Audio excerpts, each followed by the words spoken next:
5 minutes of question. Thank you, Mr. Chair. And let me just start with Sheriff Daniels. And Sheriff, I'm interested in knowing about how you would view a system that did not allow asylum claims. If we decide to secure the border completely and cut off asylum claims and cut off parole claims, that doesn't mean necessarily that the border is going to be secure. There's still going to be issues because the border is a long space and folks will be coming across it. The reason I bring up this reference to asylum and parole is because when Secretary Mayorkas appeared before us, he assured us that the border was secure and that the law was being enforced, but of course, he neglected to point out that literally tens of thousands of people were being allowed in under the guise of both of those perfectly legal devices. So, 2 questions to you. First, I was looking at your suggestions on what we needed to do to perhaps secure the border. So the first question is, which one's the most important if we're actually going to do it? And the second one, in the same vein, is can we do it? Do you think that we can actually secure the border? And if so, tell us how much money it's going to take. And I saw your list. I have no idea what the cost would be, but can we actually secure the border? I do believe, Congressman, that we can secure the border to a manageable state. We've seen it done before. I've seen it over my almost 4 decades of law enforcement where we have a manageable border. It'll never be perfect. I've seen that. I don't ever see a perfection on the border. But what I do see is having the right programs, which starts with the President of the United States. I know it was mentioned before, different presidents, different ideologies, but the bottom line is when we have a president that, A, prioritizes all our borders, not just our southern border, and then we enforce the rule of law. We can always polish the rule of law, but we have to enforce the rule of law. Okay, let's stop there. Okay. And that takes me nicely to asylum and parole. Those are the laws. Are you suggesting we do away with those and say the border is now closed? We don't want anybody coming across. Is that what you're suggesting? Because I can't let you get away with that, polish the rule of law without talking about asylum and parole. Congressman, when I say, I always put border security first and then immigration second, because we can talk immigration all day, but the border's not secure. We're going to be fighting ourselves like we are in this meeting today. So when I talk about asylum, I believe in asylum, but you got to do it legally. You got to go through a port of entry as designated by our rule of law. You can't come across our border illegally and then have no consequences. That's where I've been a cop for 38 years. I've been in the military. I support the rule of law. I'm never going to change from that. I've done that for so long. And so we got to have rules that we're going to follow, not that we make them subjective to what political ideology fits.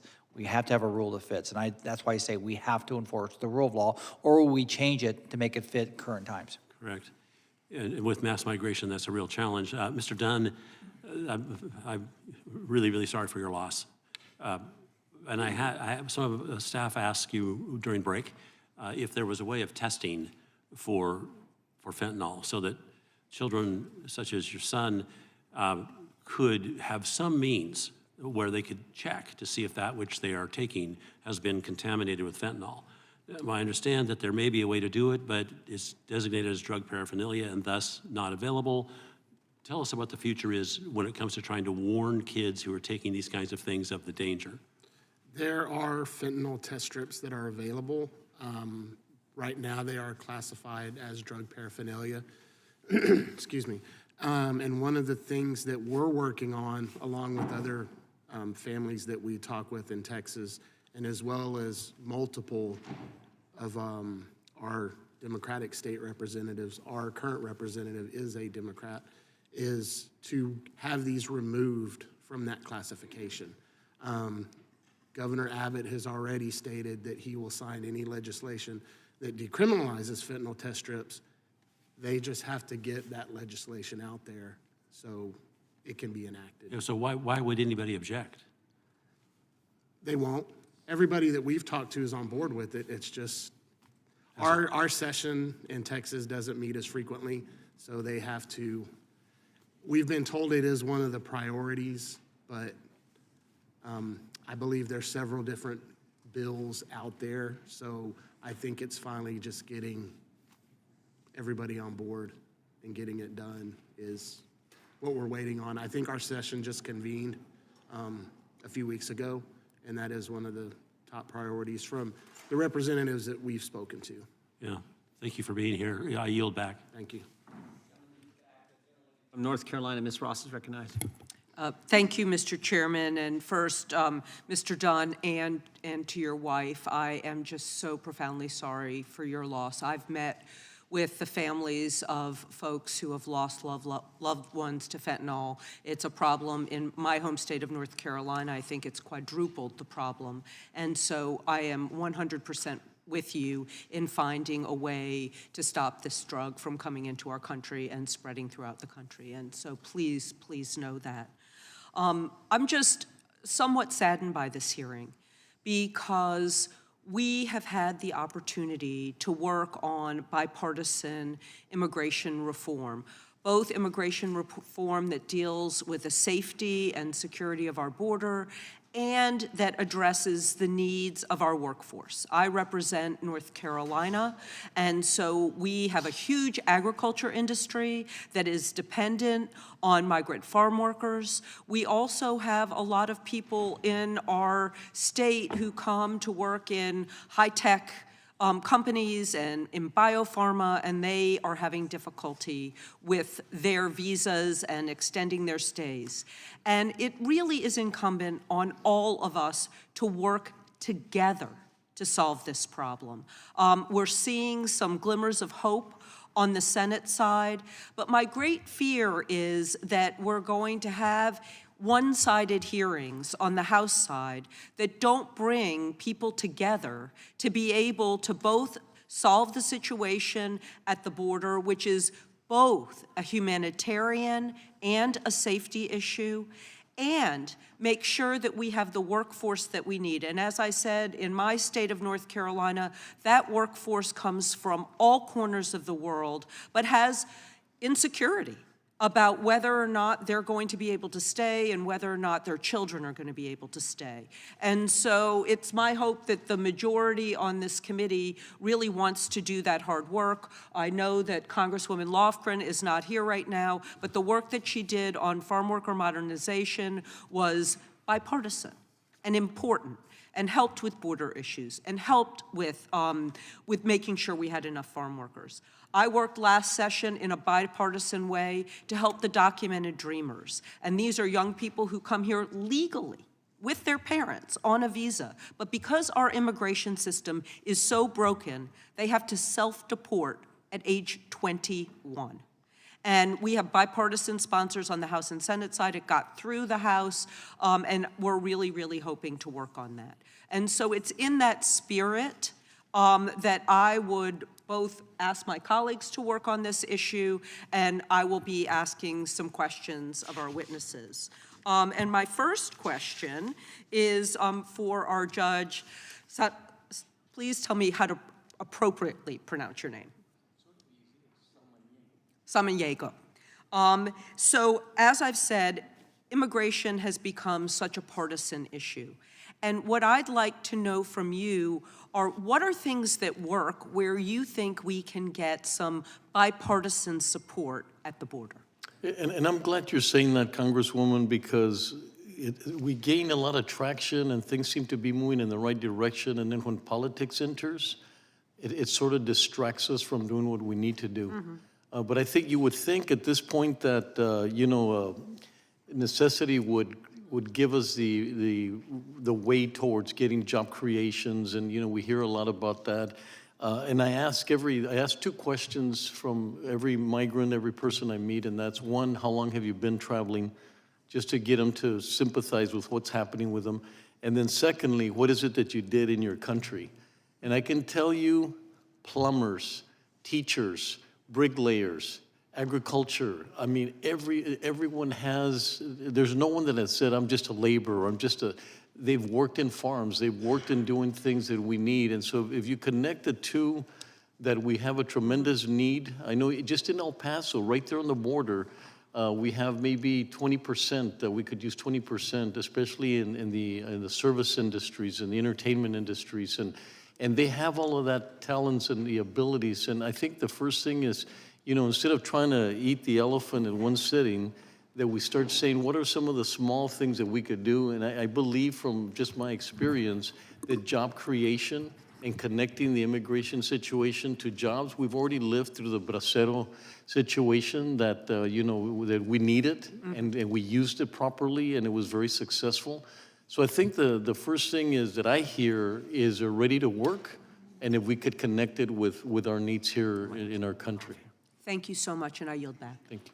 Gentlelady yields back. Judge, why wasn't it fixed last year?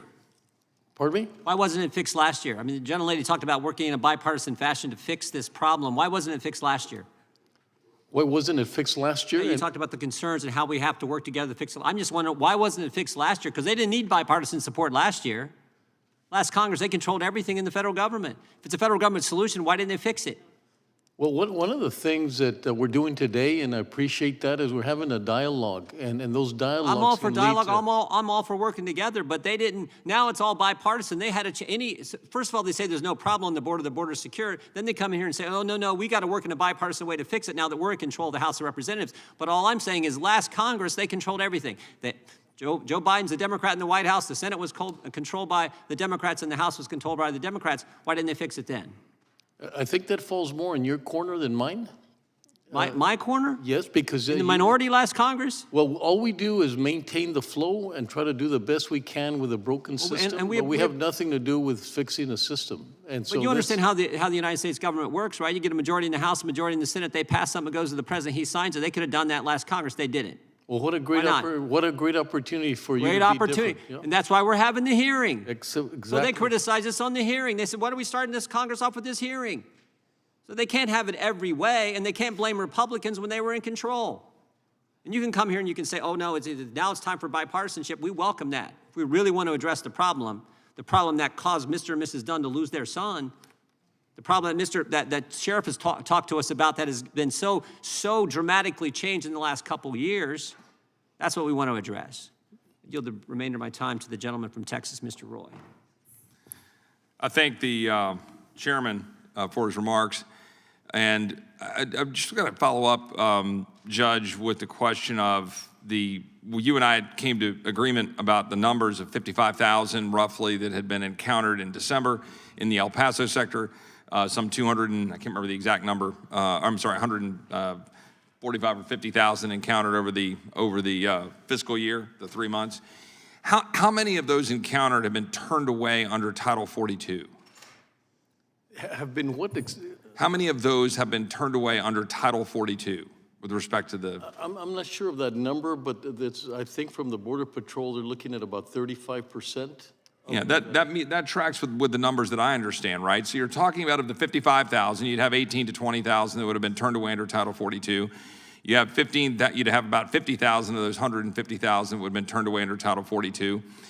Yet we know that there was a situation in El Paso with the difficulty of dealing with the processing of the numbers. We've got busing going on across the country.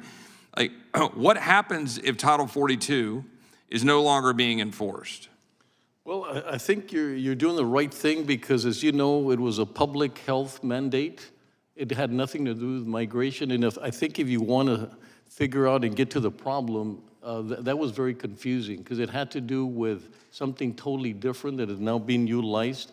I think to me, I think the reason we would lift it is because we can continue the process and do it properly, and you're not going to have all of these other individuals that are trying to cross illegally because that's their only way to get here. Because I've said over and over that there's a lot of them that have been stuck in the middle, that they came thinking that Title 42 was going to be lifted, and when it wasn't lifted, then they fell into this desperation. And that's, I believe, and I've said it over and over, that if we So Judge, and I'm running out of time, I'm sorry, I don't want to, we just have limits on time. No, go ahead. I would say to you that what you just described is all in the context of border security. It's all in the context of who comes in and who doesn't, right? Which is what border security is. So there have been some who have been critical of saying that we should enforce our existing laws with respect to asylum laws. Asylum laws which require detention. That's what our current laws require. Detention while you make a determination, right? A determination of credible fear for persecution under our asylum laws, which is a smaller number than the number of people who are coming that would qualify. And so we're saying we should detain in order to make those determinations. The connection to Title 42 is really important because the current administration is, even in all of its bluster about Title 42, still defending the law in court because they know what happens when Title 42 goes away. And what you just described is really important for the American people to understand. You just described it in the context of border security, not the context of COVID and a pandemic, because it has been being used as a border security Band-Aid. And what we must do as a body is embrace policy changes to ensure we can effectuate management of the flow while respecting our laws with respect to asylum, which is precisely what House Republicans are putting forward, notwithstanding the allegations of my colleagues on the other side of the aisle. And I'm over my time. I yield back. The chair now recognizes the gentleman from Maryland, Mr. Ivey. I want to thank all of you all for coming to testify today. Mr. Dunn and your family in particular, I want to commend you, actually. You've turned a tragedy in your family into action. That's making a difference in your community and your state. I was especially appreciative of your comments about the effort to legalize testing for fentanyl, I guess in Texas, in this Texas state legislature. Correct. Okay. Well, I think it's important for people like you to continue that kind of work, bring that activism into the public arena, because I think you have voices that are immensely important. It's certainly an impact in my community. Just the past week or two, in fact, Congressman Trone and I were having to deal with the situation of family that straddles our two districts in Montgomery and Prince George's County that's having issues with fentanyl. And I've seen recently there have been high school, I think, deaths and overdoses with respect to fentanyl. So it's clearly a major problem. I've supportive of your efforts to try and address it. I was a prosecutor beginning back in 1990, and so it wasn't fentanyl then, it was crack cocaine. And when I became an elected prosecutor in Prince George's, we still had cocaine, there was PCP, there was all sorts of drugs like that. Some of it coming across the border, like cocaine, some of it like PCP, not. But I think it's clear that this is an issue that we need to do more to address. Now, and that's kind of why I was disappointed with H.R. 29. It's a bill, as I reviewed it, that was supposedly the Republican leadership effort on addressing these kinds of issues. I just took a look at the bill, and it didn't really do anything with respect to addressing many of the problems you all have discussed today, such as the need for additional resources to get rid of the backlog. I think judges and courts and the like to address some of those issues. I think Congressman Swalwell asked about whether 20,000 additional border agents would be helpful. There's no additional resources that are provided under this legislation. And the legislation raised some additional issues, too, that I wanted to raise. We got a letter from the U.S. Conference of Catholic Bishops, which they submitted to the Congress in response to, their reading of H.R. 29. And their position was they asked for members to vote against it. We urge you to vote against H.R. 29 as well as any subsequent legislative proposals that would unjustly deprive vulnerable peoples of the legal right to seek humanitarian protection in the United States. And I know we've had a little discussion about whether this bill impacts humanitarian rights, but clearly the Catholic bishops had concerns about it. This bishop wrote this: most concerning is that the bill effectively expands the policy, that's of Title 42, without any exceptions for those with bona fide asylum claims, unaccompanied children, victims of torture, victims of trafficking. Protecting of these populations are delineated, and they lay out some of the statutes that are in place currently. Moving forward with this piece of legislation would exacerbate the harm faced by vulnerable persons, while also failing to meaningfully address the root causes of migration and the unsustainable conditions at our southwest border. Not only will the challenges we face persist, people will suffer. We must remain true to our laws and our nation's proud tradition of offering safety and opportunity to those who have lost everything besides hope for a better future. And they end with this. The Bishops' Committee called on us to reject the contemporary forces of division that tempt us with a false choice between our security and our humanity. Our great nation is capable of safeguarding both our humanity and our security. Judge, let me ask you, what sorts of resources and support do you think would be helpful in addressing this crisis that we're having at the border? I think you testified a little bit about the governor and the absence of support at the state level. I wonder if you'd elaborate on that. Yes, I mean, they have resources and they should be understanding what we need. We're Texas. For some reason, people forget. They think we're maybe part of New Mexico because we're so far away from the capital. And so we need to be able to have those discussions on sheltering, on processing. Like I said, we could go up to as much as 1,200 a day processing. And all of these are individuals that have sponsors and they're able to move, quickly that same day. And that helps us to be able to address all the other concerns that we have of the other 60%. But I want to, real quickly, if you don't mind, just to comment on the congressman from Texas. We will probably... Perhaps we should, my time has expired, so perhaps we should wait until the next round. We can get that in the next round. The chair now recognizes the gentleman from Kentucky, Mr. Massey. I yield my time to Mr. Fitzgerald from Wisconsin. I thank Mr. Massey for the time. Sheriff, one of the things I try to focus on in the hearings that we've had on the border is the corridors that exist throughout the United States, because I'm always perplexed, I think, when you hear people talk about, well, it's an issue at the border, but it's not an issue in Wisconsin or South Dakota or North Dakota. But that's not the case, right? The other thing I'd say is, strip clubs, head shops, truck stops, all of these types of locations is kind of where this stuff is transported, right? I mean, we started to see that probably 10 years ago, maybe even longer, and how it's being distributed. So I was wondering if you could comment on that, because the one thing we have with fentanyl is we still have issues, I think, related to it not being a Schedule I drug. And that's something this Congress should do as well, and I wonder if you could comment on that.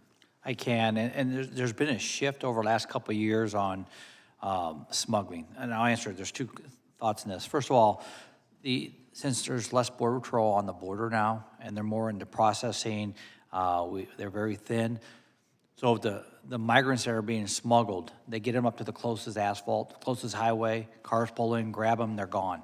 So the old corridors like you're talking about that was very common, they're not as used like they used to. They don't have to, because they don't have to get that deep into our counties.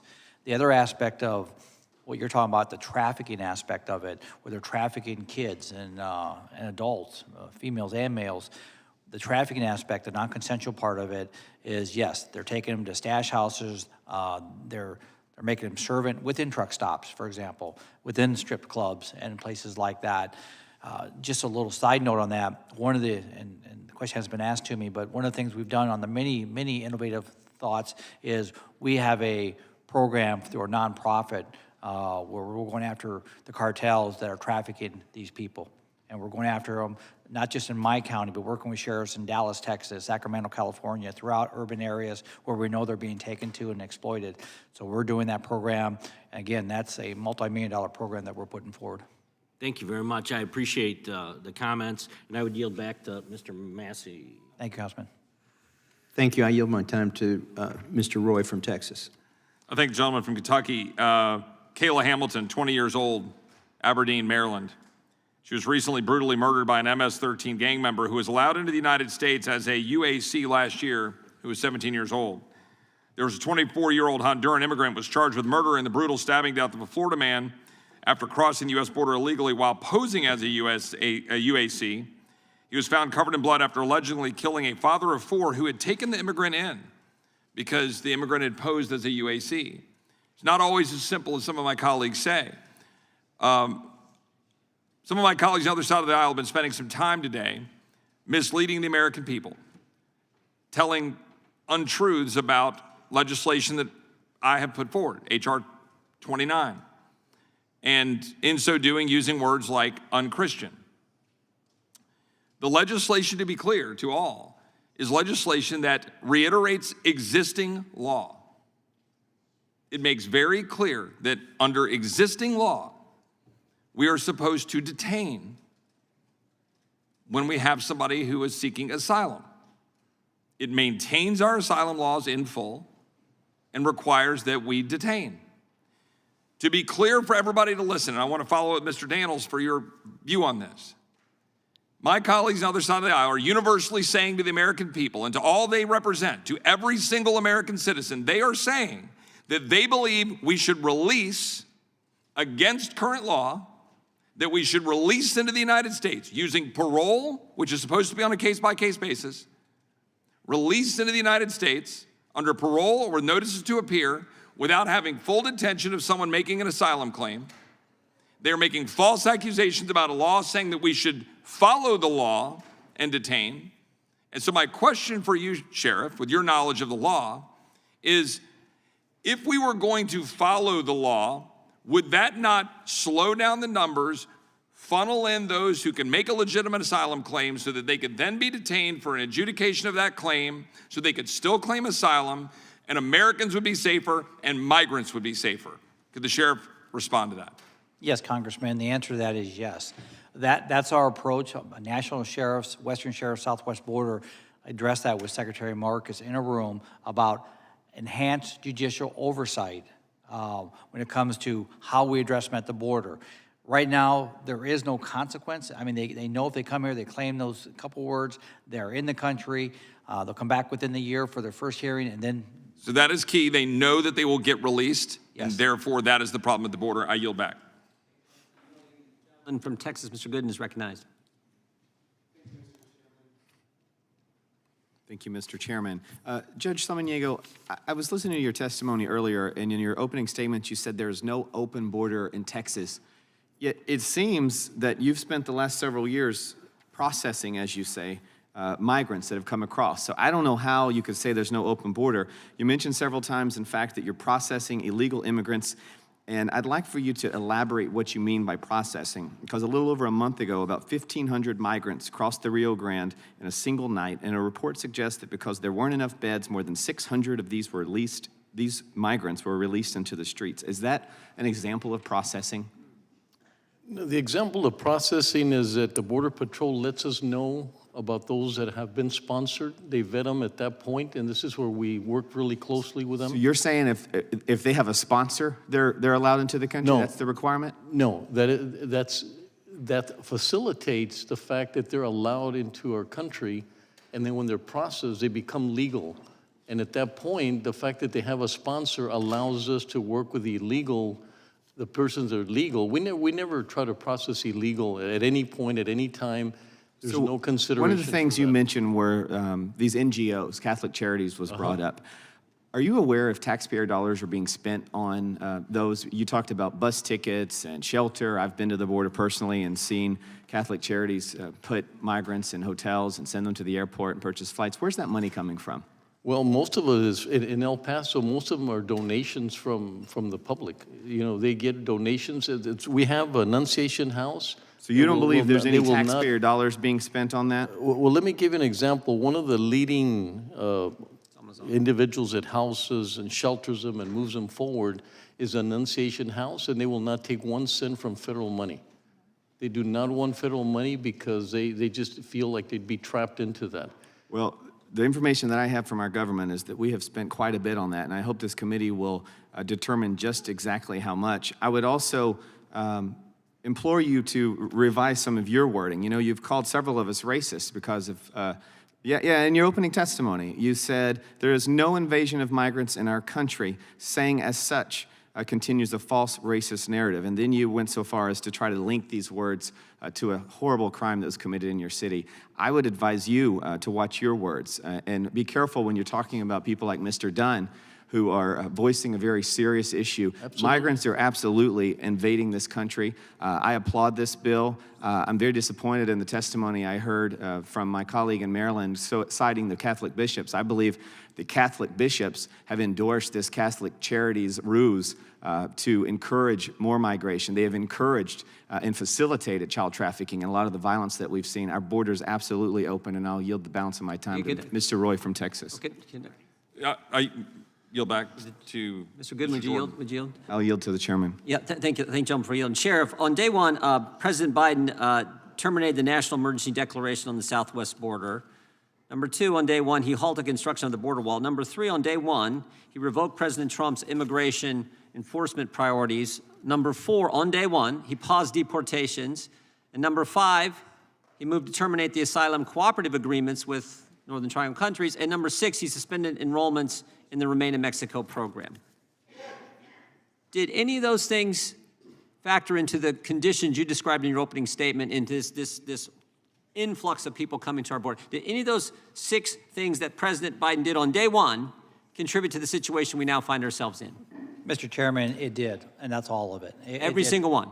Every one of them changed. We went from what I consider probably my 38-year career, one of the most manageable borders, and that was also shared. I just want to be clear what you said, Sheriff. The most manageable border we had in your 38 years in law enforcement was 2 years ago. Yes, it was. Okay. And then on day one, President Biden terminates the national emergency declaration on the southwest border. And that's contributed to the problem we now have, right? Yes, sir. And he halted construction on the wall. Is that contributing to the problem we now have? Yes, my border's frozen in time in my county. Yep. And he revoked President Trump's immigration enforcement priorities. Does that contribute to the problem we now see? It has. Including the fentanyl getting to communities and harming people like Mr. Dunn's son. Yes. Not harming, taking his life. He paused deportations. Is that hurting? This is what Mr. Roy was just talking about. It's all a collective message that the border is open. Terminated the asylum cooperative agreements and suspended enrollments in the Remain in Mexico program. That's contributing to the situation we now have. Yes.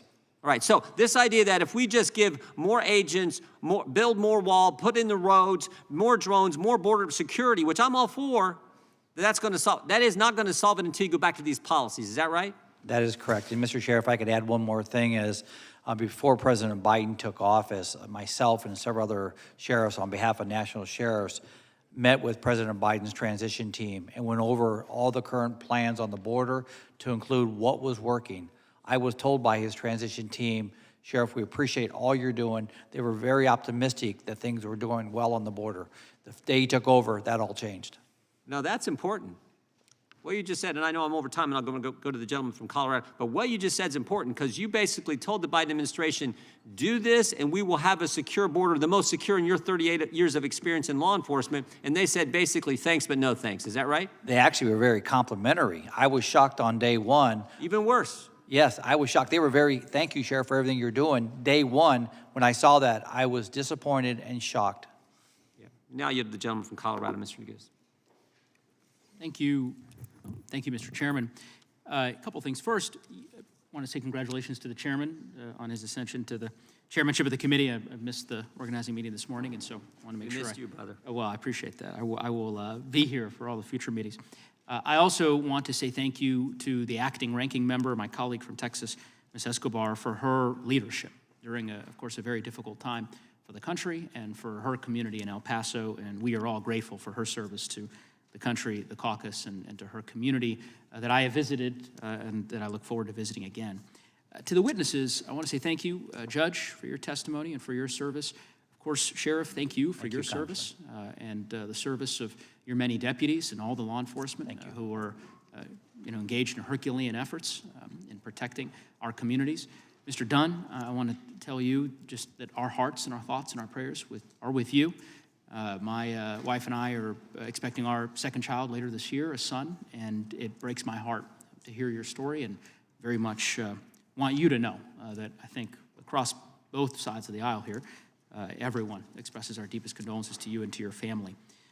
Sheriff, I think I just want to dig in a little bit on your testimony. I reviewed the written testimony that was submitted by all the witnesses, and a lot of you had written testimony, but then also a memo that was appended, essentially an appendix to your testimony. Correct.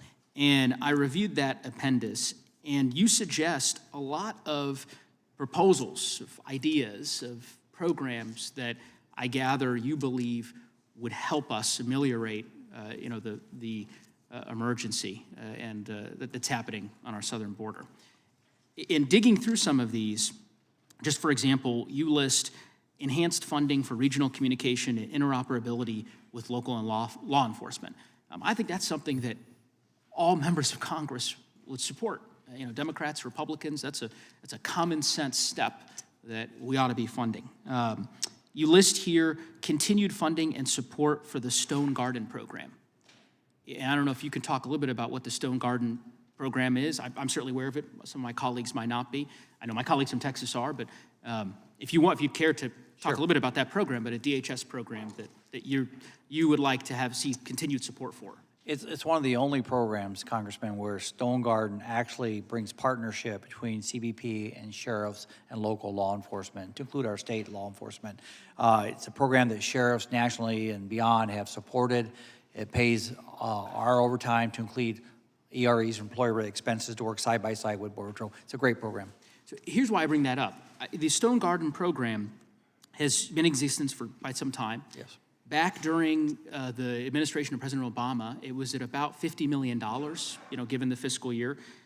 Right now, we're funding it at $90 million for the fiscal year 2023 budget that the president has submitted.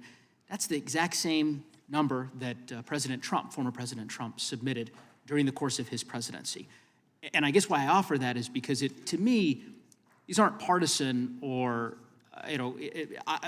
proposals that at the end of the day are focused on blaming one side or the other. This is an example of something that President Biden has continued to do to support, and I presume you support that he's continued funding for the Stone.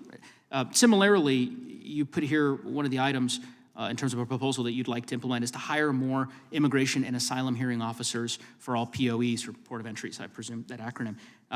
And I'm sure you're already aware of this, that on January 5th, so a few weeks ago, the president announced that there would be an increase of officers at the border to help process migrants. That's in addition to the 25,000 officers. Obviously, we're waiting in terms of the president's budget to get the exact number, but I think that's something you support as well, I presume, in terms of adding more officers. I do. And the reason why I'm asking those questions, again, just to kind of land here at the end, is that from my perspective and from my constituents' perspectives in northern Colorado and in western Colorado, they are focused on solutions, trying to solve the problem. And you've outlined a couple of solutions here. And I'd love to be able to have a thoughtful conversation with my colleagues on the other side of the aisle about these different prescriptive proposals and get to a place where we can find consensus. But unfortunately, at least as I've gathered from the parts of the hearing that I've heard, it's a lot of heat from some of my colleagues, unfortunately, about blame and sort of characterizing the problem instead of solving the problem. So I'm hoping that we can get to that. And with that, I'd like to yield my remaining time to the ranking member. Thank you, Mr. Neguse. 2 quick points. The folks that are being processed by CBP who are seeking asylum, I want to remind my colleagues, seeking asylum is legal. So once they've been processed, they are legally in the country. Second thing, Mr. Roy stated that we called his bill unchristian. We did not. We are quoting his colleague from Texas in the Republican conference, Mr. Tony Gonzalez. He is the one who called Mr. Roy's bill unchristian. And then finally, I would like to ask my colleagues not to slander the U.S. Conference of Bishops, Catholic Charities, and the Catholic Church, as one of our Republican colleagues did just moments ago. Thank you. I yield back. Gentleman from Texas is recognized. Mr. Nels. Thank you, Mr. Chairman. I'd like to thank the witnesses for being here. And it is no secret, quite honestly, it's self-evident. We are facing the worst border crisis in the history of our great country. It's self-induced. It's a self-induced crisis, and it falls at the feet of Joe Biden and his border czar, Kamala Harris, who have expressed very little interest in addressing our border crisis, evidenced by their unwillingness to place the American people first. And I would like to address Sheriff Daniels and thank you for almost your 4 decades of service in law enforcement. And Sheriff, in your written testimony, you highlight tragedies in your county related to illegal immigration. And I'm a former sheriff in Texas, big county, and I feel your pain. Sheriff, I feel your pain. Thank you. I also experienced a loss of life of innocent county residents, Americans, at the hands of Joe Biden's irresponsible border policies. It is very clear the individuals from around the globe that have been invited into our country by this administration do not have America's best interest at heart. I say this because they are willing to kill. Sheriff, You shared a personal tragedy in your written testimony of a citizen. It was Wanda, I believe. She was 65 years old, attending her birthday party, trying to go and celebrate her 65th birthday, ran by a car, high-speed chase, ran a red light, and it killed her. The smuggler had 3 illegal aliens inside that vehicle. It ended her life. And then I understand that shortly thereafter, her son ended up driving upon the scene. I can't imagine how he felt, what he felt when he saw that car with his mother inside that vehicle. But stories like this are often too common. They're common today. I want to show you this here. This is me here. This guy. His name is Mr. Zavala. He ran over and killed Miss Boo. Her last name was Boo, 81 years old. Ran her over, fled the scene, took off.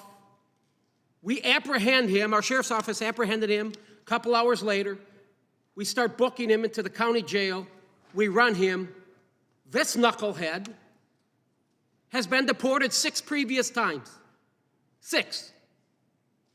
I think the American people are going to say, how does a guy get deported more than once? He's been deported 6 previous times. And these are just a few stories that Sheriff Daniels and I, we are sick of telling these stories. We are sick of having to have families come into our offices and explain that their loved ones were killed by people that shouldn't be here in the first place. I'd like to turn my attention to Judge Santiago's testimony. Judge, your written testimony claims your center has assisted 26,829 asylum seekers, and I think it opened up in October 10th of 2022, correct? That's correct. So about 4 months, 26,000, fair enough. Data has shown that between the years of 2008 and 2019, just 14% of aliens who claimed credible fear were granted assignments. So that means 86% don't. So 14% of 26,829 is 3,756. Would you agree with that number? Okay, congratulations. Your center has assisted over 23,000 illegals that have been scattered throughout the country, coming into Houston, buses, right? Bus every day, scattered throughout the entire country. And 23,000 of those will never be able to have a legitimate asylum claim because only 14% of them do. And sir, that puts the American people at risk, and it puts the American people last. You stated there is no invasion of migrants in our community, nor are there hordes of undocumented immigrants committing crimes against citizens or causing havoc in your community. I'll say this. El Paso PD, February 25th, 2022, violent crimes on the rise in El Paso. The sergeant said we have seen a 27% increase in offenses involving weapons, stabbings, everything. Here's another one. El Paso cops arrest 2 migrants in overwhelmed border city. That's your city, sir. People selling dope, doing all sorts of stuff. Illegals, Venezuelans running around in stolen police cars. Cops are having to chase them. Here, 2 days ago, we have here in the city of Houston, the enforcement removal operations have to remove a guy that was in Houston illegally. He goes out and commits an armed robbery in the city of Houston, right? We arrest him. Thank goodness we arrested him. We find out he's got a murder warrant out of Mexico. So we've got some problems here, sir. And I would like to ask you this question. Do you believe that these illegal migrants are coming into our communities, harming the American citizens? Thank you. Your answer is yes. And you may know that that Houston is right next to my district. And I will say this: my eyes are wide open. The American people's are wide open. I'd ask you to open yours. I yield back. Chair recognizes Ms. Bush. Thank you. To Mr. Dunn, my condolences. Very, very sorry for your tremendous loss. To Judge Samaniego, thank you very much for your testimony and for listening and enduring and for giving your testimony. St. Louis and I are here to recognize the humanity of all people, regardless of immigration status. You know, we are here in opposition to any racist agenda pursued by Republicans. And let's take a moment to reflect on this first month of Republican control of the House. The disastrous and embarrassing Speaker's vote that resulted in the selling of the gavel to a bunch of pro-coup members of Congress, the seating of insurrectionists, and someone who defrauded his way into Congress. That's where we are. And now this hearing, whose purpose, it seems, is to amplify the anti-immigrant hysteria and right-wing conspiracy theories. The Republican position on immigration is to inflict as much cruelty as possible on people fleeing suffering and persecution. As Democrats, we need to recognize this reality and refuse to be a part of it. That's why I strongly oppose the administration's expansion of Title 42 and the reinstatement of the asylum transit ban. These lawless and inhumane policies deny the right to asylum while failing to address any of the underlying structural problems of our immigration system. So, Judge Samaniego, I want to ask you, do you believe Title 42 is an effective or a humane immigration policy? It is not. And I thank you for being practical, because I need to get back to this idea of detaining them until they're able to vet them. That's one of the most impractical things I've ever heard of. Right now, Border Patrol is shivering, thinking, how are we going to do that? Without the community being involved, we're pushing that on them, where they have 1,400 spaces, and we're going to detain them. And we talk about the humanity of the Border Patrol. Just think about what it would take to detain until we vet them. It'd be impossible. I remember growing up and we'd say, how do you put 50 people in a Volkswagen, 25 in the front and 25 in the back? That's about as impractical as this idea of detaining them until you can let them go when you don't have the facility, you don't have the manpower, and it's those impractical solutions that confuse people. And so I tell you that we know we've been able to manage things, and we know that when there's issues in other parts of the border, it's because of the lack of organization, it's the lack of collaboration, it's a lack of a lot of different things. So when you have people running in to your country because you're not well organized and you're not using collaboration, we've had 2 or 3 incidents. We have 800 people out that we're not able to manage because of funding. There's communities that have had as many as 10,000 because they're not organized properly. So I can tell you our strategy works. And if people listen to it and we were able to share the ideas and how we've been successful, I can tell you that we minimize the problem, incredibly minimize the problem for the federal government. And there should be some kind of appreciation for our community that is sensible about what's happening in El Paso, and we all know that we don't want it to happen to the rest of the nation. And all we hear is, that I used the wrong word or that I said racist. I never said that. What I said is that using those narratives creates more racism in a community. I didn't say anything about the people involved in it. So I thank you for looking at practical reasons, and I'm appalled when somebody has an idea like detaining them as a solution, when it's the most impractical thing you could probably do. Thank you. And thank you. Thank you for your work, and thank you for explaining that. As Democrats, we must refuse to adopt illegal and ineffective solutions to this complex, long-standing crisis. We must be better than what we're seeing coming from Republicans. Republicans want to talk about Biden's border crisis, but the reality is we have a broken immigration system because Republicans want us to.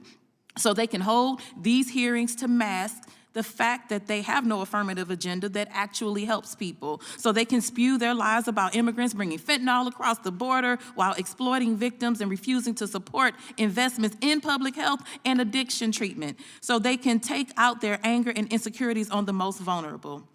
History will not look kindly on those politicians. Thank you, and I yield back. Chair recognizes Mr. Hunt from Texas. Thank you so much, Mr. Chairman. Really appreciate it. Mr. Dunn, thank you, sir, for being here. My condolences to you and your family. From the bottom of my heart, I am very sorry, and I hope we can do something to fix this issue of fentanyl in our country. Mr. Daniel, sir, thank you very much for your continued service. I mean that from the bottom of my heart. Thank you very much. Sir, Judge, thank you so much for being here. Thank you for taking time out of your very busy schedule to be here. I greatly appreciate everybody on this panel today. I think we've heard a lot of talk today about the 5 million people, illegal people that have entered this country, and that's a fact. There's just absolutely no getting around that. 5 million people have entered our country illegally. That's the equivalent to 7 congressional districts. Enough fentanyl has poured into our country to kill every American 5 times. I say that again, to kill every American 5 times. Sir, your son is one of those Americans. This is a fact. I'm from Houston. Houston is known for a lot of things. We're known for the world champion Astros, and we're also known as being the human trafficking capital of the entire world. That's not anything I am proud of. This is all happening at our southern border as we live and breathe every single day. Sir, Judge, I'm not criticizing what you're saying, and I've listened to you, and I can hear your heart, and I understand where you are coming from. But you did say that there's no invasion here. And I'm somebody that likes to look at the definition of things before we actually can have this conversation. And according to Oxford, the definition of an invasion is an incursion by a large number of people or things into a place or sphere of activity. I say it again. An incursion by a large number of people, and I would say 5 million people constitutes a large number, or things, and I would say enough fentanyl to pour into our country to kill every American 5 times is a thing. I would consider that to be the direct definition of the word invasion. My colleague, Mr. Gooden, talked about race and using the word racism and racist, and I've been black for a long time, sir, so I get it. And I've been a minority in this country for a very long time. But this is actually not about race. This is actually an issue of public safety. And if I call this an invasion, sir, I'm not racist. I can assure you I'm not racist. What I can assure you is that I want to make sure that fentanyl doesn't indiscriminately kill any race, religion, color, or creed, because fentanyl doesn't care where you're from. Fentanyl doesn't care about race. Fentanyl kills indiscriminately. This gentleman right here works his tail off every single day to stop that from happening.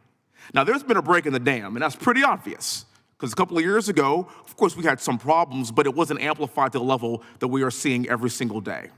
And the reason why we have to be careful with what we call and what we deem racist moving forward in the future is because we start to lose focus on what the actual problem is. This administration, the Democrat Party, unfortunately, uses race as a scapegoat for everything. And as somebody that wants to make sure that we do attack racist issues when they do occur, we can't be the boy who cried wolf and blame racism all the time. I am here to hold this administration accountable to understand that there are issues of race that need to be addressed. And sir, this ain't one of them. I applaud some of your actions in El Paso. It sounds like you're doing some great things. But I'm going to tell you, as being born and raised in Texas, living in Houston, we have a problem, and this problem has precipitated over the course of the past 2 years. That is a fact. I get working together. I get reaching across the aisle. But this morning, I can't believe that we had a 1-hour debate over whether or not we should sing the Pledge of Allegiance before we convene every day. 1 hour.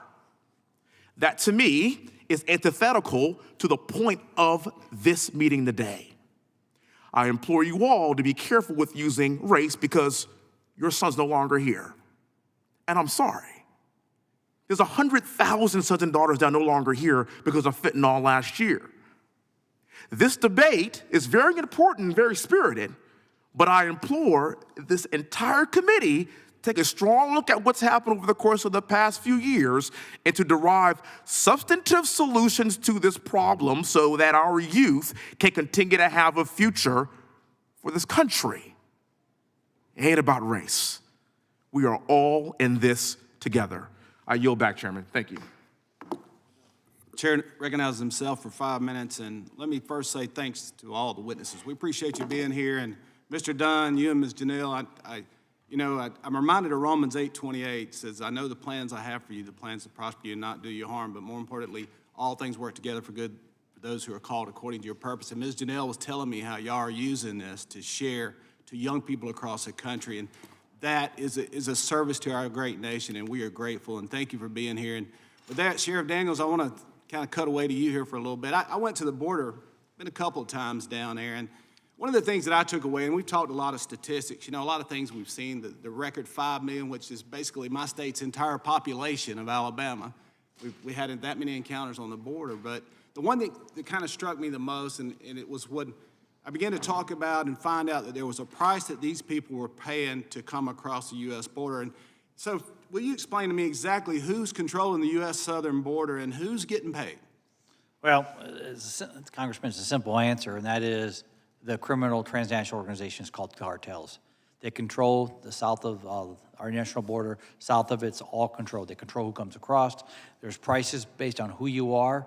You're a terrorist coming from a different country. I think India was $21,000, for example, but the minimum is like around $7,000 right now. Most of these people don't have it, so when they come across the country, though they might go through a processing, as the Honorable Judge has talked about, but they're servant to the cartels at the end, which is usually for sex trade, gangs, drugs, labor, you name it. I have seen no win-win in this, because we don't have a manageable process right now. So, Sheriff, one of the things I heard was initially, and of course, with inflation in our country, at the rate we're spending money, everything's going up. But when I was out there, it was about $4,000 for anybody just south of the U.S. border. And then the triangle countries further south, it was $7,000 to $8,000. We had a price at that time, $20,000 for Syrian refugees. And just recently, I think August Pfluger testified or told us that we had two Chinese nationalists captured on the U.S. southern border, paid $80,000 each to come into our country illegally. And so my question is, what happens to that individual that says, we want to come to America, we want to come to the great land of prosperity, and they don't have the money? Say they cut a $7,000 deal with the Sinaloa camp, whatever you call them, cartel. Say they cut that deal, and they agree to pay $7,000. From there, what happens? Do they come into the country? Do they have to have the money prepaid, or are they indentured servants? I think the term slave I heard earlier today. It truly is modern-day slavery. The lessons of life and history should be playing out today.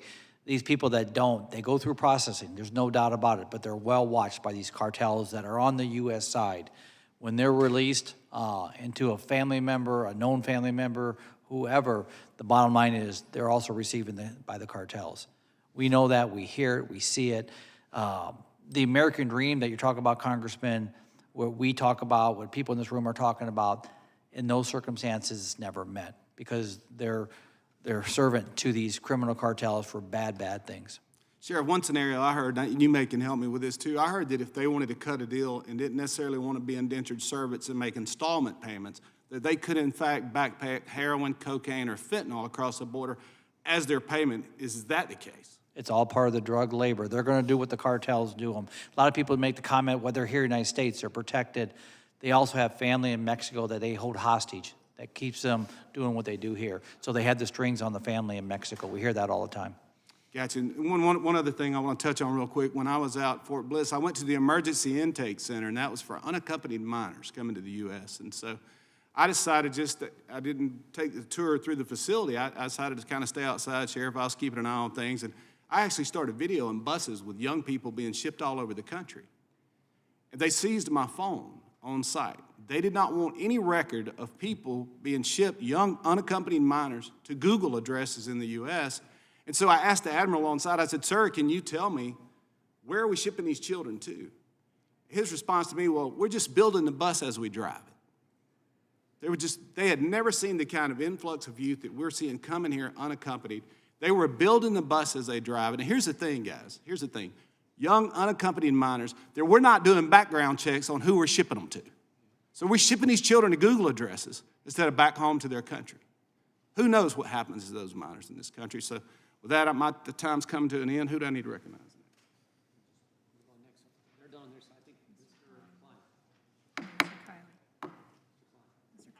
Mr. Kiley, you're recognized for 5 minutes. Mr. Dunn, I want to thank you again after going through the unthinkable, every parent's worst nightmare, for your courage to speak out and do everything you can to stop other families from having to go through the same thing. The reality is that far too many families in this country have found themselves in the same unthinkable position. I've worked with a number of them in my own district, one of whom is the Didier family. Laura and Chris Didier lost their son, Zach, 2 days after Christmas in 2020. He was a 17-year-old senior at Whitney High School, an Eagle Scout, soccer player, star of the high school musical, no history of drug use. I've had the chance to get to know Laura and her husband, Chris, Zach's parents, over the course of the last couple years as they, like you, have worked to raise awareness about the dangers of fentanyl. And as part of her work, Laura is actually here in Washington, D.C. today, meeting with lawmakers, and is now here with us in the room. Laura, I don't know if you want to just briefly stand up so everyone can see your button there. This is Zach here. Laura will also be my guest next week at the State of the Union. Thank you for everything that you're doing, and thank you, Mr. Dunn, again as well. There is bipartisan support in this country among Americans for securing the border. And there should be bipartisan support in this committee and in this Congress for supporting the border. But I've been rather discouraged by what I've heard at today's hearing. Now, there have been some thoughtful comments on both sides of the dais, but frankly, on one side of the dais, there has been a lot of excuses. We've heard that there may be other sources of the fentanyl in this country. Does that mean we should ignore the overwhelming nexus with the vulnerabilities at our border? We've heard that what we really need is comprehensive immigration reform. That is a question separate and apart from securing the border, which is about enforcing the laws that we already have. We've heard that illegal immigration, has been a problem for the last 50 years.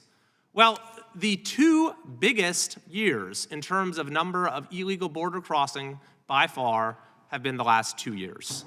2022 fiscal year, 2021 fiscal year. The month with the highest number of illegal border crossings is not some random month in the last 50 years in the 1970s or the 1980s. It was last month, December of 2022.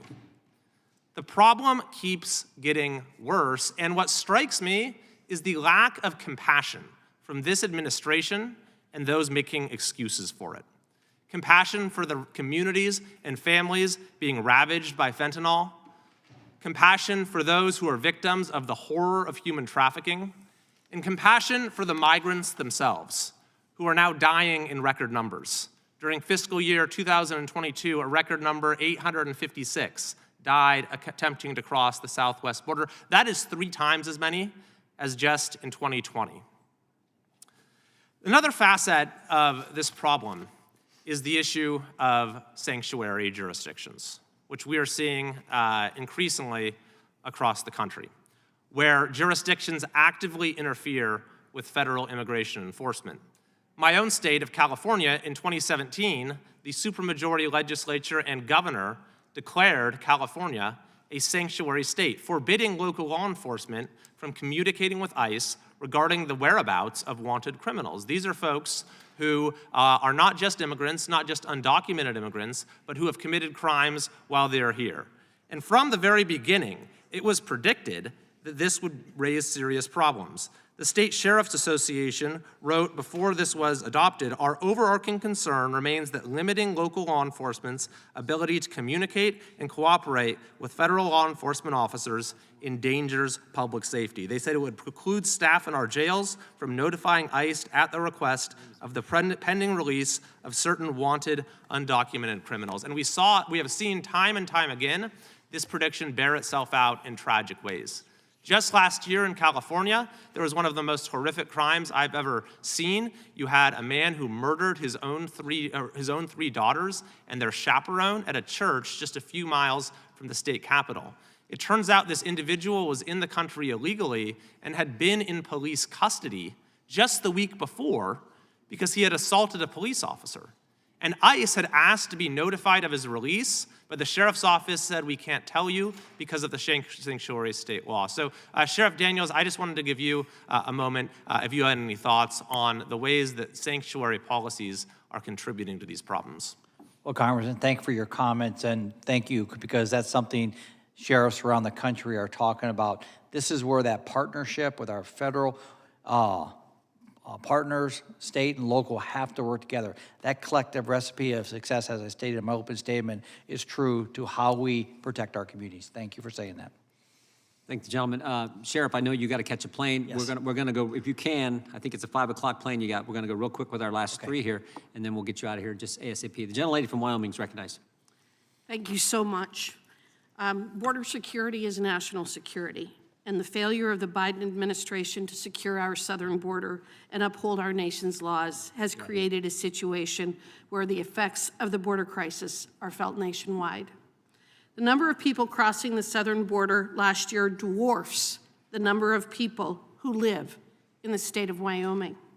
Since Biden took office, over 10 times the Wyoming population has crossed the southern border illegally.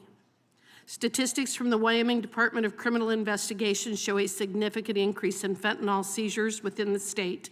And in 2022, the Wyoming Department of Health put out a notice titled "Fentanyl Burden Growing in Wyoming," as the number of synthetic opioid-involved overdoses deaths more than quadrupled between 2018 and 2021.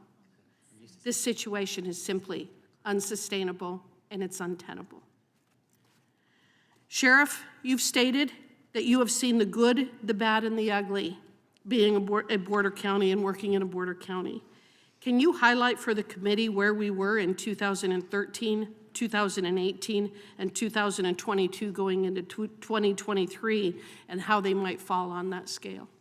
Well, besides my collective statements I've made it during this hearing, I'd like to hit on mainly the aggravated attacks toward law enforcement. That has not been addressed today.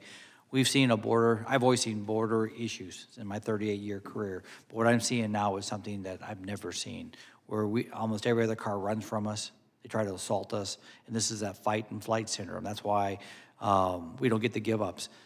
To give you an example, I'll give you a story. I got a deputy right now on administrative leave where he made a traffic stop at 10 o'clock at night on a vehicle. The driver got out, fentanyl was thrown all over the highway. The driver was non-compliant. Border Patrol came in behind my deputy to assist him because we work so close with him. It turned into a physical altercation based on his non-compliance. There were 3 illegal migrants in the back seat that ran during this, added more confusion to the case for my deputy. As they got into the altercation to secure the driver, they fell into the roadway. Just as they get him cuffed up, the deputy looks up within half a second, sees a car barreling at him, actually hits the suspect driver, rips him right out of the deputy's hand, kills him. The deputy and the car keeps going. We suspect it was another smuggler driver. That's an opinion. The deputy performed life-saving measures on the individual. Medics got there, took over that. As the deputy went back to the car to check the trunk, which is standard, that's just what we do, open the trunk, a male migrant that was being smuggled illegally actually attacked my deputy a second time. Goodness gracious. When I got to the scene, moments later, the deputy made a comment to me, he goes, "Sheriff, I don't know how to prepare for this." And I go, "I don't know how you do it either." The bottom line is, this is a day in Cochise County where the assaults. We had an agent that was attacked on a trail south of my area toward the border. They took the officer tried to take his gun from him. 1 round was fired.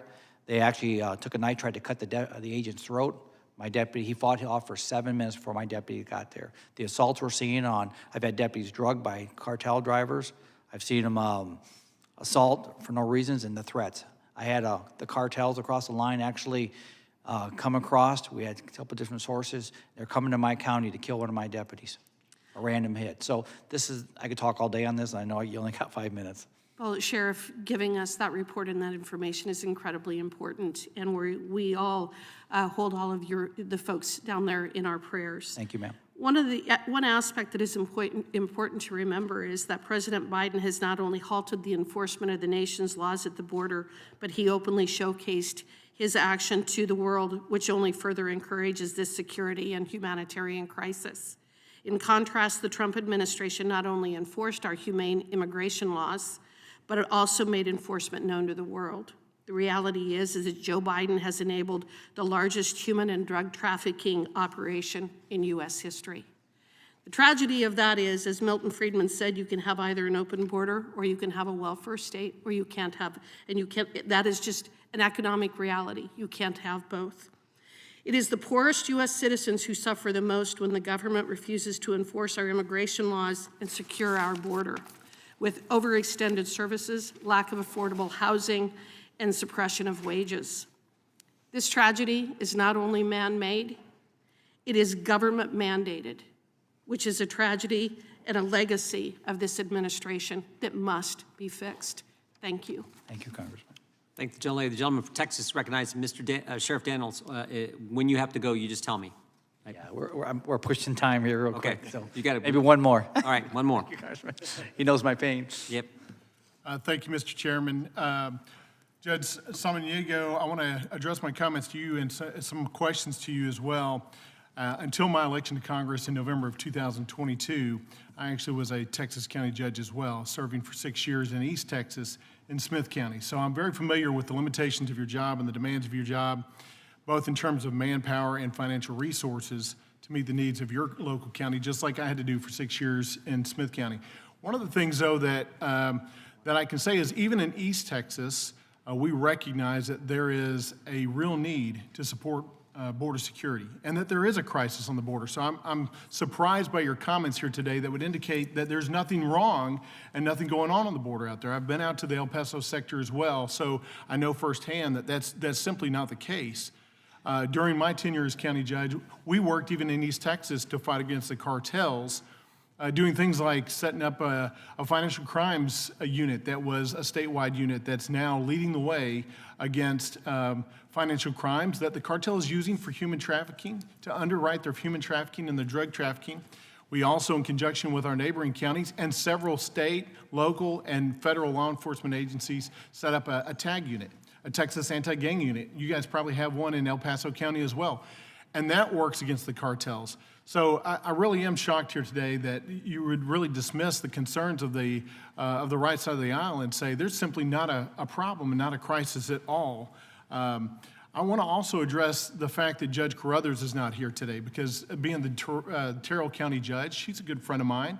And as county judges, we had lots of conversations about what was going on in Terrell County. And I recall those personal discussions way before I even decided to run for Congress, of her saying, listen, there's times at night when the sheriff will call me and I'm alone in our ranch on that 17,000 acre ranch by myself, and he's calling me to say, there are a large group of individuals that have just crossed the border. You need to be very careful, and you're in a very precarious situation. And she could not sleep well at night because of that.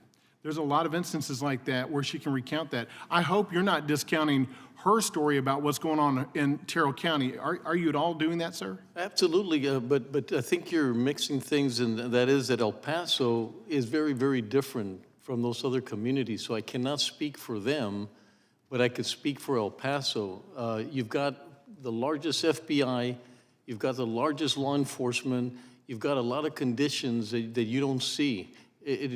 Having crime in El Paso is not, people know that's the worst place that you could go. But in your capacity as county judge, you're focused on county operations. So Absolutely. let's talk about that for a moment. Have you guys analyzed from the El Paso County standpoint, what's the total cost of having to deal with on the local taxpayers' burdens and their backs, issues related to migrants crossing the border illegally? Have you guys analyzed that cost? Absolutely, and we, like 95% is paid by FEMA, and they're the ones that are assisting. The federal government is assisting, otherwise we couldn't do it. But your sheriff's office, I'm sure, is having to deal with those issues, or are they not? Well, we have not had increases in jails or migrants or related to migrants in our sheriff's office. It's What related percent to- of your population in your jail are migrants that have come over illegally across the border? Very small, very small. What would you characterize as very I small? wouldn't want to say something without fully understanding that, but I could tell you, I ask the sheriff all the time, has there been an increase because of migrants? Have there been and we don't face that. Has your dispatch operations tracked the number of calls that your sheriff's officers have to go on that deal with illegal immigration? Our biggest impact, Congressman, it has to do with medical, like falling, people falling, trying to get across the wall and hurting themselves, and children hurting themselves. But one of the things that you keep saying that things have changed, but we're not taking into consideration that the world has changed and there's an increase of a necessity to move into the border. So you cannot It's apples and oranges. When I talk to every single migrant that I talk to, they're having to experience things that they didn't experience last year, or experienced 2 years ago. These are new changes in the world that's creating the increase as well. So it's not fair to say. I understand, but you know, some things don't change, like good fences make good neighbors. That's something I learned as a 12-year-old boy when my next door neighbor told me I could swim in a swimming pool, and then the next thing I did was I took my friends over there without permission, and he said, you know what, that's not what I authorized you to do. And he had that right. It's not because he didn't like me, it's because at the end of the day, that's his property. And we were good neighbors as a result of ourselves respecting each other's property. Shouldn't we do that on a national basis? Absolutely. I think there's some confusion to believe that we don't want orderly, but we don't have that luxury. So then would you support Congressman Roy's bill that would just simply say enforce the laws currently in place? Well, that's what we do. There's nothing that we do. Asylum is legal. And we deal, the majority of people that come across is through asylum, and that's legal. There's nothing I can do about that. Thank you, Mr. Chairman. Thank you, thank you, Mr. Moran. Thank you, Sheriff, for your testimony, more importantly, for your work that you do in the law enforcement community, and express that same thanks to your deputies as well. Thank now you, Mr. recognize the Chairman. gentlelady. Thank you all. You bet. We now recognize the gentlelady from Florida, Ms. Lee. Thank you, Sheriff, for being with us here today, and to all of our witnesses. The testimony that we have heard today makes clear that the crisis and lawlessness at our southern border is endangering every American community. Drug cartels and human traffickers are exploiting our failure to secure the southern border, and their criminal activities are eroding community safety across America. In my community, authorities in Polk County confiscated recently 11 pounds of fentanyl. Following this drug bust, our state's Attorney General Ashley Moody announced that authorities had seized enough fentanyl in the last few months to kill every single Floridian. We have an obligation to take action to protect our communities, and we are a nation of laws. We have an obligation to enforce our laws, to secure our borders, and to keep our communities safe. I'd like to return, Mr. Dunn, to your testimony and first express my sincere condolences for your loss. As a mother, it is particularly important to me that we always remember that this isn't just a crisis of statistics, that this is a tragedy in individual American families that cannot be set right. I would appreciate it, sir, if you would do us the honor of sharing with us a little bit more about your son. What was he like? He was an athlete. He played football. He was an honor roll student.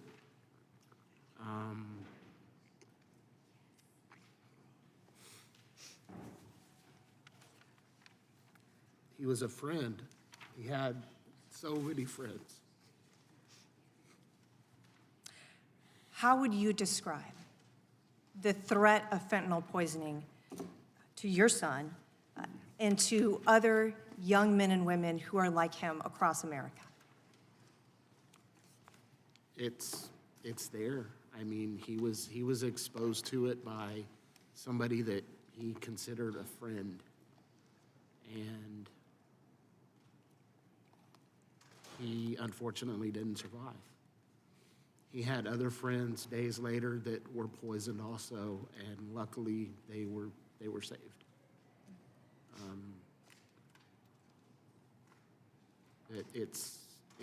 The threat is real, and we've met at least 30 or so families personally in the short amount of time that we've been doing what we've been doing, and we don't get into what politics each other follows.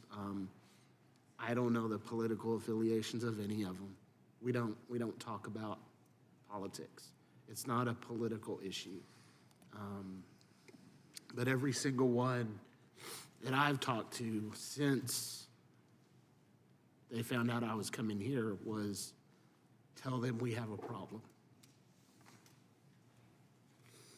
Could you tell us about your organization, the Forever 15 Project? We primarily speak to schools. We're really trying to reach the youth in our communities. We do public speakings at schools, churches, any organization that'll have us come out and speak. We've partnered with the Hays County Sheriff's Department. They do a presentation that presents facts and statistics on fentanyl, and then Janelle will tell our story to make it relatable to the young people we're talking to. We also do a lot of awareness through billboards. We paid to have a billboard in Hays County. We were fortunate enough to be provided other locations throughout the state of Texas because of the overwhelming response that media company received about our billboard. Just anything we can do to get the word out is what our focus is. And are there changes that you would like to see enacted or things that we can do to help ensure that another tragedy like this doesn't occur? Just stop it from getting here. I mean, there's always going to be drugs smuggled in. It's happened forever. But, you know, in the last couple of years, not just fentanyl, but all narcotic smuggling has increased exponentially. And while that in and of itself is bad, fentanyl is far deadlier than any other drug out there. And it has a greater ability to kill more Americans than any other drug out there. Thank you, sir. Mr. Chairman, I yield the remainder of my time. Thank the gentlelady. The chair recognizes the gentlelady from Texas for a unanimous consent request. Thank you, Mr. Chair. I ask unanimous consent, and this is on behalf of Mr. Ivy, to submit into the record a letter signed by El Paso's bishop, the Most Reverend Mark Seitz, who is the chairman of the U.S. Council of Catholic Bishops Committee on Migration, and it is a letter asking Congress to oppose H.R. 29. Without objection, so ordered. The chair now recognizes for our last 5 minutes of questioning the gentleman from South Carolina, Mr. Fry. Mr. Chairman, thank you for having this hearing today. Thank you to our witnesses that are here. Mr. Dunn, words can't express how sorry I am for your loss. I was in the General Assembly in South Carolina up until recently and served as the chairman of the House Opioid Abuse Prevention Study Committee, where we passed 18 bills, record investment. And I'll tell you that every hearing that we started and every hearing that we finished, we started with families who are going through exactly what you're going through. So I know how incredibly tough it is for you. I know how incredibly brave it is for you to be here today to share your story. Mr. Chairman, I'll tell you, it's amazing to me just hearing some of the things that have come out of this committee that we on this side of the aisle have imagined things, that we are engaging in conspiracy theories. We are not imagining the increase in human trafficking on our southern border. We are not imagining the record amount of fentanyl seizures, fentanyl into this country, fentanyl-associated deaths and overdoses that occur every single day. We are not imagining 5 million people in this country or the 1.2 million gotaways. You know, we talked about a little bit, Judge, earlier, about the amount of people who are seeking asylum. What's interesting to me, just looking at the statistics, was that, as was alluded to earlier, 14% of those individuals were considered lawful. Now, this was under an Obama administration and a Trump administration, so 14% of all people who said that they were seeking asylum were actually legitimate asylum seekers. And of that, a third, according to Biden v. Texas, a third of that absconded into the United States, never appearing for their immigration proceedings again. So I look at the way in which the other side today has really glossed over the problems that have been exacerbated by this administration. And as somebody who's dealt with the opioid epidemic in my state and how I have studied how other states have handled it in Texas and elsewhere, I'm incredibly frustrated by unwillingness to deal with this problem. But I do want to ask a few questions of both of you, and I'll start with you, sir. You've been to You've obviously seen Texas and other states, and you've talked to parents involved. In your opinion, are governments attempting to try to deal with, in good faith, the fentanyl epidemic in this country? Honestly, up until Noah's passing, we really didn't hear much about fentanyl. We had started to hear some about it shortly before he passed. Since then, our local sheriff's department has been very proactive. I don't hear a lot on the state level. I know there's stuff, about the test strips and whatnot, but I haven't heard. I've seen billboard media in the Dallas area, so I'm sure there are other areas where awareness is being raised, but I don't think on a wide-scale level the issue is getting much attention. And we're not getting any attention, in your opinion, or much attention from the federal government to the level it should be. No. What would you tell, to piggyback on what Ms. Lee was talking about earlier, what would you tell parents and children about the risks associated with fentanyl? Like we tell our 5-year-old daughter, don't take anything from anybody. Nothing, you have to assume that everything is dangerous now. And one of the comments the sheriff that we do speakings with makes is the days of experimentation are over. You were a kid, you could try smoking pot, or you could try this, that, or the other. Now fentanyl has been mixed with everything. So you can't assume anything's safe. If you don't get a prescription from a pharmacy, you can't assume that it's what you're getting. Thank you, sir. Thank you. Judge, real quick, President Biden recently visited the border, passing through El Paso, and I think there was a comment from you in the press that he didn't get to see the real difficulties. What did you mean by that, and what difficulties did he not see on his trip? Well, I know a lot of people thought that we had something to do, they call it sanitizing, but I could tell you that would be crazy on my part for him not to see what really was happening. It just so happened the numbers had come down. I mean, we wanted anybody, please see what we really go through. So we were not... What do you think took him so long to visit the border?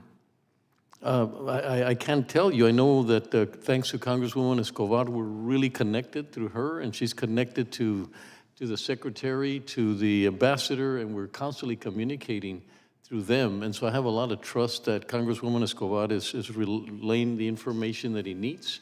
And I don't think it's that important that he's not there, but that he supports what we're trying to accomplish, and that is the humanitarian component that El Paso has been doing for centuries.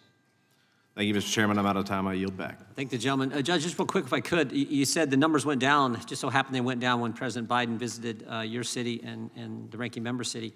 Are they back up now? Nope. Okay. No, we're still pretty low. Okay. Okay.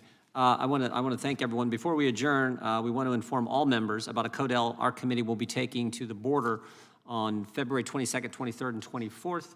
To make the minority aware of that. This hearing has made clear some of the problems real problems that we see at our border and across our country, so we want to make sure we can get down to visit that area here later this month. Without objection, all members will have 5 legislative days to submit additional written